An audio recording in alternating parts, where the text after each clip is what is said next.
स्वागत है आप लोग के अपने channel study with Rakesh sir पर। तो महत्वपूर्ण बहुविकल्पीय प्रश्नों की श्रृंखला में मैं ये दूसरा वीडियो लेकर आया हूँ आप लोग के सामने। पिछला वीडियो कंप्लीट हिस्ट्री के जितने भी बहुविकल्पीय प्रश्न बनने वाले हैं तो उसका वीडियो मैं अपलोड कर दिया हूँ, जाकर आप चैनल के प्लेलिस्ट में उसको देख सकते हैं। इस वीडियो में मैं कंप्लीट ज्योग्राफी का जो पार्ट्स है उसमें जितने एमसीक्यू बनने वाले हैं मोस्ट इंपॉर्टेंट, उसको मैं इस वीडियो में बताने जा रहा हूँ। तो वीडियो को ध्यान से देखिएगा। आगे बढ़ने से पहले आपको बता दें, यदि चैनल पर नए हैं तो प्लीज़ सब्सक्राइब कर लीजिएगा चैनल को। वीडियो यदि आपको पसंद आता है तो लाइक ज़रूर करिएगा। चलिए हम लोग शुरू करते हैं आज का पहला प्रश्न। तो देखिए, आप लोग को मालूम है कि 20 प्रश्न जो हैं बहुविकल्पी के पूछे जाते हैं आप लोग के एग्जाम में। इसमें क्वेश्चन जो होता है हिस्ट्री, ज्योग्राफी, पॉलिटी, इकोनॉमी चारों खंडों से होता है। तो हिस्ट्री का बना चुके हैं हम, ज्योग्राफी का लेकर आए हैं। इसके बाद इसके जस्ट बाद इसमें से जो भी पार्ट छूटा होगा उसका मैं वीडियो बनाकर डाल दूंगा आप लोग के एग्जाम से पहले। तो चलिए हम लोग शुरू करते हैं आज का ये वीडियो। तो पहला प्रश्न है, ध्यान से देखिएगा कि निम्नलिखित में से किस प्रांत में सीढ़ीदार यानी सोपानी खेती की जाती है। आपके सामने चार विकल्प दिया गया है: पंजाब, हरियाणा, उत्तर प्रदेश का मैदान और उत्तराखंड। तो याद रखिए, सीढ़ीदार यानी सोपानी कृषि कहाँ की जाती है? पर्वतीय इलाकों में। तो देखिए, पंजाब, हरियाणा, उत्तर प्रदेश का मैदान ये तो होगा नहीं, और इसका राइट उत्तर हो जाएगा ऑप्शन नंबर डी, यानी उत्तराखंड में जो है सीढ़ीदार या सोपानी कृषि की जाती है। चलते हैं दूसरे प्रश्न पे। दूसरा प्रश्न है, चलिए दूसरा प्रश्न है कि इनमें से किस राज्य में काली मृदा मुख्य रूप से पाई जाती है। आपके सामने चार विकल्प दिया गया है: जम्मू कश्मीर, महाराष्ट्र, राजस्थान और झारखंड। देखिए, काली मृदा कहाँ पाई जाती है? तो आपके सामने चार विकल्प दिया गया है: जम्मू कश्मीर, महाराष्ट्र और राजस्थान और झारखंड। तो विकल्प में हमको देखना है, इन चारों विकल्पों में देखना है कहाँ पर काली मृदा पाई जाती है। तो काली मृदा कहाँ पाई जाती है? महाराष्ट्र में मुख्य रूप से क्या पाई जाती है? काली मृदा पाई जाती है। तीसरे प्रश्न पे चलते हैं। तीसरा प्रश्न क्या है? संसाधन की उत्पत्ति के आधार पर प्रकार बताना है, यानी उत्पत्ति के आधार पर, समाप्यता के आधार पर, स्वामित्व के आधार पर अलग अलग आपको प्रकार बताया गया होगा। तो उत्पत्ति के आधार पर संसाधनों के दो प्रकार होते हैं, और आप लोग को मालूम है कौन कौन से? तो जैव और अजैव संसाधन जो होते हैं। तो उत्पत्ति के आधार पर संसाधनों को दो वर्गों में बांटा गया है: जैव संसाधन और अजैव संसाधन।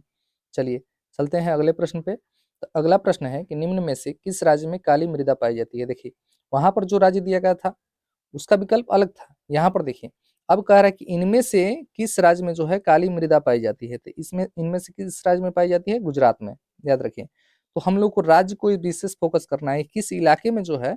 जैसे गुजरात और महाराष्ट्र आप लोग देख रहे हैं एक ही क्षेत्र में पड़ता है, तो हमको यहाँ ये देखना है कि गुजरात में जो है काली मृदा पाई जाती है। उसके बाद अगला प्रश्न है कि लाल पीली मिट्टी पाई जाती है, कहाँ पर पाई जाती है? दक्कन के पठार में, मालवा प्रदेश में, ब्रह्मपुत्र की घाटी में या थार का रेगिस्तान में। याद रखिए, लाल पीली मिट्टी कहाँ पाई जाती है? ये पाई जाती है मालवा प्रदेश में, यानी ऑप्शन नंबर बी जो होगा हम लोग का राइट उत्तर हो जाएगा। उसके बाद अगले प्रश्न पे चलते हैं। अगला प्रश्न है कि पर्वतों पर मृदा अपरदन का साधन है। देखिए, पर्वत पर मृदा अपरदन कैसे होता है? क्योंकि आप लोगों को मालूम है पर्वतों से नदियां निकलती हैं, और नदियों के जल के द्वारा जो है मिट्टी के कटाव होता है।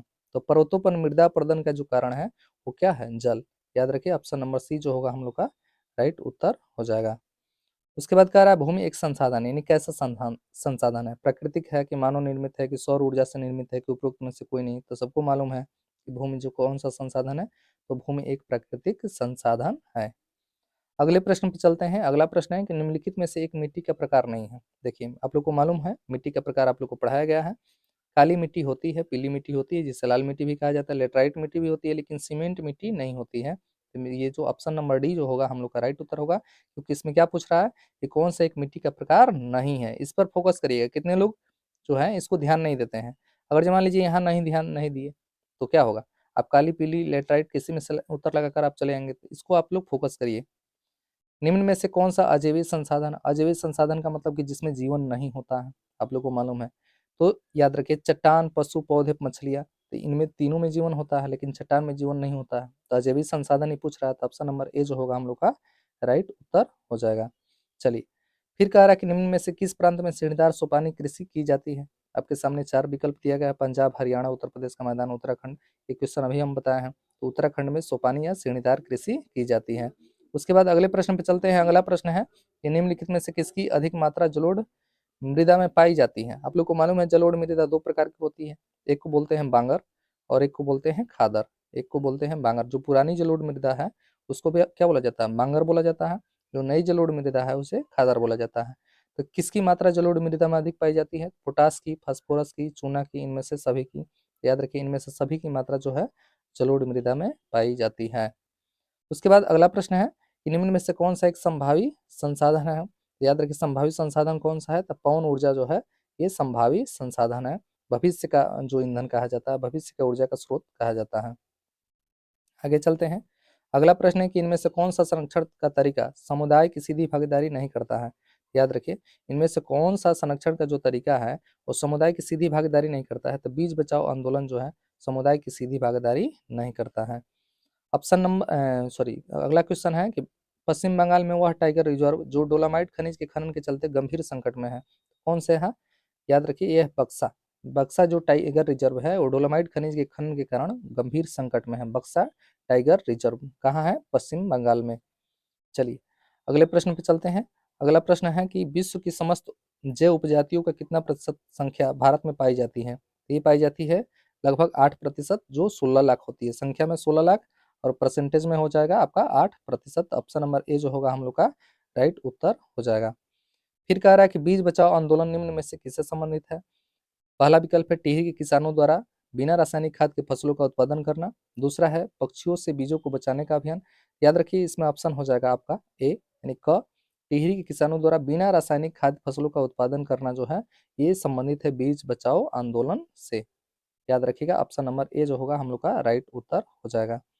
उसके बाद अगला है कि निम्नलिखित में से किस कार्यक्रम के अंतर्गत क्षरित वनों को पुनर्निर्माण हेतु स्थानीय समुदायों को शामिल करने का प्रयास किया गया। याद रखिए आपके सामने 4 आंदोलन दिया गया है, बीज बचाओ आंदोलन, नवधान्य आंदोलन, संयुक्त वन प्रबंधन। तो चिपको आंदोलन इसका राइट उत्तर होगा। चिपको आंदोलन कार्यक्रम के अंतर्गत क्षरित वनों को पुनर्निर्माण हेतु स्थानीय समुदायों को शामिल करने का क्या किया गया था, प्रयास किया गया था। चलिए चलते हैं अगले प्रश्न पे। अगला प्रश्न है कि मानव और अन्य जीव जंतु सम्मिलित रूप से किस जटिल तंत्र का निर्माण करते हैं, उसे क्या कहते हैं, तो उसे कहते हैं हम पारिस्थितिकी तंत्र। उसे क्या कहते हैं, तो उसे कहते हैं हम लोग पारिस्थितिकी तंत्र, यानी ऑप्शन नंबर बी जो होगा हम लोग का राइट उत्तर हो जाएगा। चलिए आगे चलते हैं। कह रहा है कि निम्न में से कौन सुभेदी जाति है, तो याद रखिए ये है गंगा नदी की डाल्फिन। याद रखिए कौन है, तो गंगा नदी डाल्फिन जो है सुभेदी जातियों की श्रेणी में रखा गया है।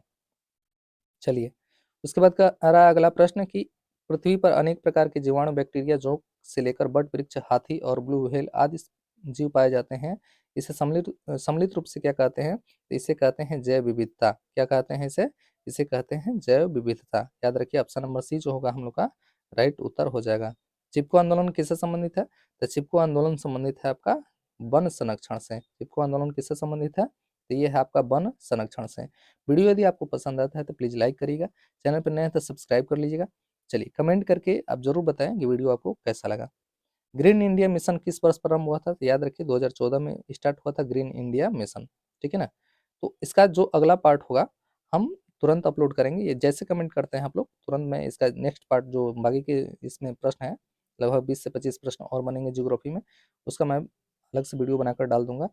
वीडियो आपको कैसा लगा कमेंट बॉक्स में जरूर बताइएगा। मिलते हैं अगले वीडियो में, तब तक देखते रहिए आप लोग का अपना channel study with Rakesh sir.